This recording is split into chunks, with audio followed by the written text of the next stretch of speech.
So ప్రత్యేకంగా ఈ demand కోసమే. సో నిన్నటి వరకు మేము వ్యవసాయం చేశాము. ఒక 15 days అవుతుంది మేడం. June 2 నాడు ఏమైనా నోటిఫికేషన్ వస్తామని చాలా ఆశతో ఉన్నాం. ఒక్క నోటిఫికేషన్ వచ్చిన కనీసం జీపీఓ అనే పోస్ట్ పడ్డా కూడా చాలు. Group 1కి ప్రిపేర్ అయినా నేను. Group 1, Group 2 మిస్ అయింది. సో దానికి అట్లీస్ట్ జీపీఓ వచ్చినా కూడా చాలు, ఏదో ఒకటి మా పేరెంట్స్కి చెప్పుకోవడానికి ఉంటుంది, తర్వాత పెద్ద జాబ్ కొడదామనే కాన్సెప్ట్లో వస్తే ఈ గవర్నమెంట్ అసలు June 2 నాడు ఒక చిన్న నోటిఫికేషన్, చిన్న మాట కూడా లేదు నోటిఫికేషన్ గురించి. ఇంతమంది నిరుద్యోగులు ఎంతో బాధతో ఎంతో శ్రమించాం, ఎంతో కష్టపడ్డాం చదువుకొని, చిన్న మార్కులతో మిస్ అవ్వడం వల్ల ఇలా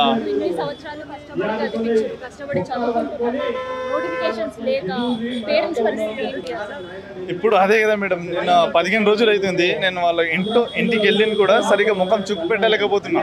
ఇంతకుముందు పాత ప్రైవేట్లో జాబ్ చేసినప్పుడు బాగానే సంపాదించిన ఒక 20,000 అలా వస్తుండే.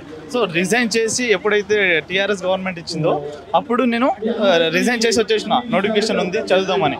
అప్పుడు నుంచి పోస్ట్ పోన్ అవ్వడం, పేపర్ లీక్ అవ్వడం అలా అన్నీ జరిగిన తర్వాత కాంగ్రెస్ గవర్నమెంట్ వచ్చిన తర్వాత నియామకాల పత్రం మాత్రం ఇచ్చింది.